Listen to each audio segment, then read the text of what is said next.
नमस्कार साथियों, आप सभी लोगों का टॉप विद्या परिवार के अंदर हार्दिक स्वागत है।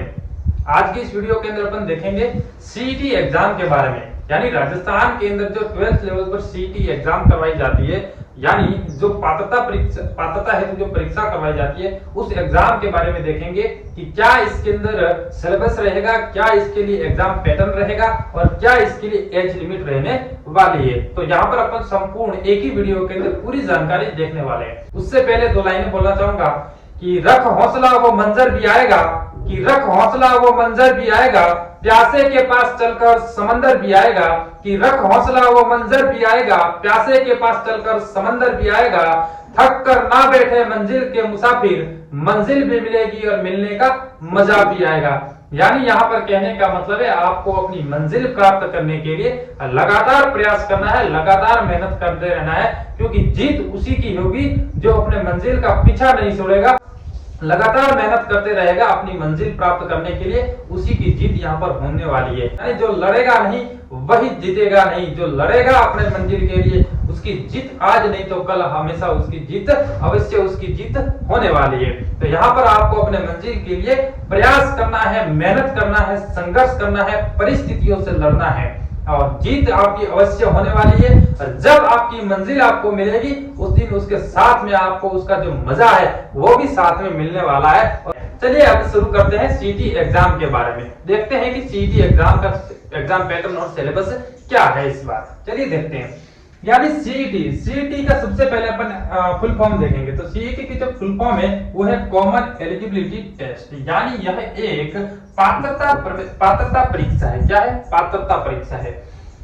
ये परीक्षा 12वीं स्तर की परीक्षाओं हेतु पात्रता है। यानी 12वीं स्तर की परीक्षाओं हेतु पात्रता, यानी कहने का मतलब है जितनी भी वैकेंसियां राजस्थान के अंदर 12th लेवल पर आएगी उसमें एक आध छोड़ दो, यानी जितनी भी वैकेंसी आएगी उसके अंदर आपको योग्यता के रूप में आपको सीईटी क्वालिफाई होना जरूरी रहेगा। यानी मान लीजिए कोई कांस्टेबल या कोई एलडीसी की वैकेंसी आती है तो उसके अंदर आप अगर सीईटी क्वालिफाई होंगे तब जाके आप वहां पर फॉर्म भर सकते हैं। तो यहाँ पर आपके लिए जो सीईटी का एग्जाम है ये देना और पास करना बहुत ही जरूरी है। अब यहाँ पर देखेंगे ये एग्जाम आयोजित कौन करवाता है। तो इस एग्जाम की अगर बात करें तो ये एग्जाम राजस्थान कर्मचारी चयन बोर्ड के द्वारा आयोजित करवाया जाता है। क्यों आयोजित करवाया जाता है? क्योंकि 12th स्तर की जितनी भी वैकेंसियां हैं उसके लिए पात्रता हेतु ये एग्जाम करवाया जाता है।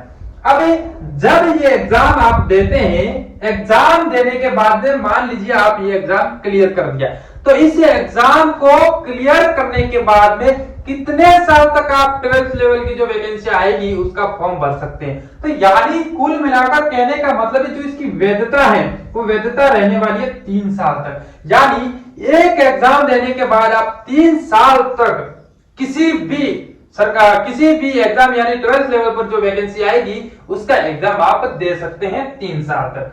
अब देखेंगे इस एग्जाम को देने के लिए आपके पास योग्यता क्या होनी चाहिए। तो आपके पास योग्यता होनी चाहिए 12th पास, यानी किसी भी मान्यता प्राप्त बोर्ड से आपके पास 12th पास होनी चाहिए। यानी 12th लेवल की ये सीईटी एग्जाम है, इसके अंदर आपको योग्यता चाहिए 12th पास। 12th पास आप होने चाहिए। ये एग्जाम पास करने के बाद आप 12th लेवल की वैकेंसियां जो आएगी उसका फॉर्म भर सकते हैं। इसके अंदर अगर आयु सीमा की बात करें तो यहाँ पे न्यूनतम आयु सीमा यानी 18 वर्ष के अगर है आप तो आप फॉर्म भर सकते हैं। अगर अधिकतम आयु सीमा की बात करें तो यहाँ पर 40 वर्ष यानी 18 वर्ष से 40 वर्ष अगर आप बीच में आते हैं तो आप ये फॉर्म भर सकते हैं। अब यहाँ पर बात करेंगे कि क्या इसका नोटिफिकेशन जारी हो गया है। तो बिल्कुल इसका नोटिफिकेशन जारी हो गया है, इसके फॉर्म भी भरना शुरू हो गए हैं और इसकी अंतिम तिथि है, जो अंतिम तिथि है वो यहाँ पर है 23 जुलाई 2026। यानी 24 जून 2026 से ये एग्जाम फॉर्म भरना शुरू होता है और 23 जुलाई तक ये एग्जाम फॉर्म भरे जाएंगे। क्या इसकी परीक्षा तिथि कब है? तो इसकी परीक्षा तिथि भी यहाँ पे घोषित हो चुकी है, यानी 23 अक्टूबर और 25 अक्टूबर के बीच में ये एग्जाम आपका होने वाला है। आपको कहना चाहूंगा, अगर आपने अभी तक फॉर्म नहीं भरा है तो आप 23 जुलाई से पहले, यानी 23 का भी नहीं कहूंगा, 20 जुलाई से पहले आप ये फॉर्म भर देना, क्योंकि बाद में वेबसाइट से रिलेटेड आप जब वेबसाइट नहीं चलेगी, एरर रहेगा, टेक्निकल एरर रहेगा, तो आपको दिक्कत आ सकती है। तो आप 23 जुलाई तक फॉर्म भर देना, और इसकी परीक्षा है वो 23 से 25 अक्टूबर के बीच में होने वाली है। तो आपके पास में समय बहुत ही कम है, तो आप अभी से इस एग्जाम की तैयारी के लिए जुट जाना, क्योंकि अगर ये एग्जाम आप क्वालिफाई नहीं कर पाए तो आप जितने भी 12th लेवल की वैकेंसी आएंगी उसके अंदर फॉर्म से वंचित रहने वाले हैं। यानी ये अगर आप ये एग्जाम पास कर लेते हैं तो आपको बहुत ही ज्यादा बेनिफिट यहाँ पर मिलने वाला है। अब देखते हैं एग्जाम पैटर्न के बारे में, यानी सीईटी एग्जाम के लिए एग्जाम पैटर्न क्या रहने वाला है। यानी इस एग्जाम के लिए मोड रहने वाला है ऑफलाइन, यानी ये एग्जाम ऑफलाइन होने वाला है, ये एग्जाम ऑनलाइन नहीं होगा, ये एग्जाम ऑफलाइन होगा।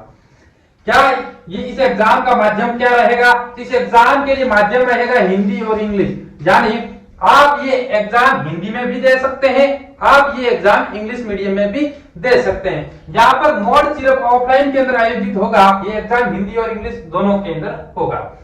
इस एग्जाम के लिए समय कितना रहेगा, कितना समय दिया जाएगा? यानी 2.5 घंटे, यानी 150 मिनट आपको यहाँ पर दिए जाएंगे। कितने? 150 मिनट आपको यहाँ पर दिए जाएंगे। इस एग्जाम के अंदर टोटल कितने क्वेश्चन आएंगे? 120 क्वेश्चन आएंगे और 240 नंबर के। 120 क्वेश्चन आएंगे, 240 अंक के, यानी एक अंक का यहाँ पर आपको, एक क्वेश्चन का आपको यहाँ पर 2 अंक दिए जाएंगे। क्या इस एग्जाम के अंदर नेगेटिव मार्किंग रहेगी? बिल्कुल रहेगी, 1/3 रहेगी।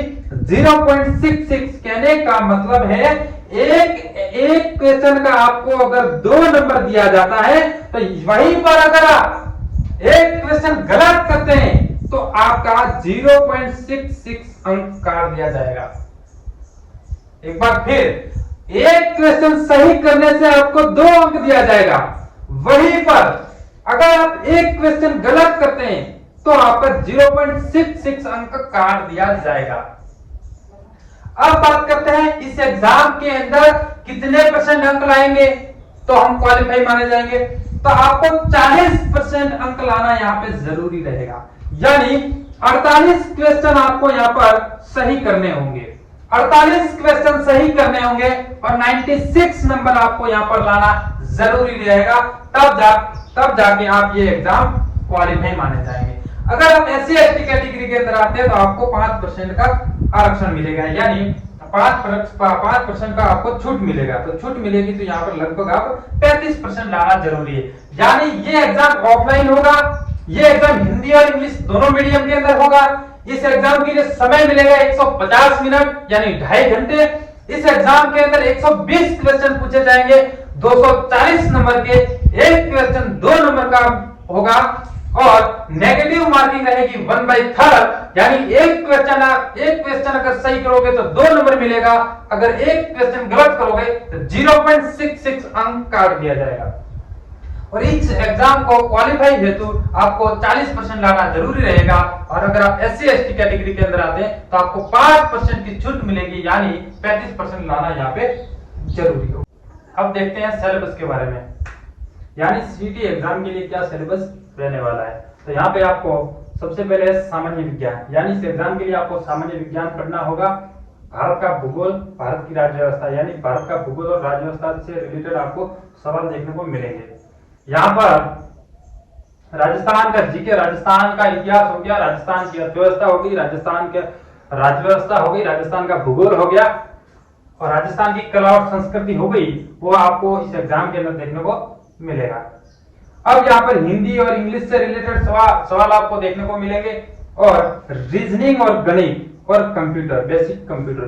कहने का मतलब है इस एग्जाम के लिए अगर सिलेबस के अंदर सामान्य विज्ञान यानी विज्ञान है, गणित है, रीजनिंग है, राजस्थान का जीके है और भारत का जीके है, यानी भारत का भूगोल और भारत की राज्य व्यवस्था और कंप्यूटर, यानी ये विषय आपको पढ़ना होगा। लगभग हर एक एग्जाम के अंदर यही विषय आते हैं, तो आपको इन विषयों को बहुत ही अच्छे तरीके से पढ़ के तैयार करना है, ताकि सीईटी का एग्जाम भी क्लियर हो जाए और इसके बाद जब कोई नई वैकेंसी आती है तो उसके लिए भी आपको अलग से तैयारी ना करनी पड़े। अब देखते हैं प्रमुख भर्तियों के बारे में, यानी सीईटी एग्जाम के थ्रू आप कौन कौन से एग्जाम दे सकते हैं। यानी सबसे पहला है वनपाल, यानी वनपाल जब वैकेंसी आएगी तो उस समय आपको सीईटी पास होना जरूरी है। अगर आप इस बार सीईटी पास नहीं करेंगे तो वनपाल की वैकेंसी आएगी तब आप फॉर्म नहीं भर पाएंगे। यानी इसके अंदर वनपाल, छात्रावास अधीक्षक, जमादार ग्रेड 2, कांस्टेबल, लिपिक ग्रेड 2 और कनिष्ठ सहायक, ये भर्तियां हैं, जो ये वैकेंसियां हैं, ये सारी भर्तियां आप सीईटी के अंदर आएगी। यानी सीईटी क्वालिफाई करने के बाद ही आप इस वैकेंसियों का पेपर दे सकते हैं, इस वैकेंसियों का आप एग्जाम दे सकते हैं। इसलिए आपके लिए सीईटी एग्जाम पास करना बहुत जरूरी हो जाता है। क्यों? क्योंकि सीईटी का एग्जाम अगर आज आप क्वालिफाई नहीं करेंगे तो जब ये वैकेंसी आएगी उस समय आप तैयार होंगे, आपकी तैयारी भी होगी, लेकिन आप फॉर्म अप्लाई नहीं कर पाएंगे। क्यों? आपके पास सीईटी क्या नहीं है, सीईटी क्वालिफाई नहीं है। इसलिए आपको आज ही तैयारी के अंदर जुट जाना चाहिए और इस बार सीईटी को क्वालिफाई करके, अच्छे नंबर के साथ में क्वालिफाई करके जब भी नई वैकेंसी आएगी उसके लिए तैयार रहना होगा।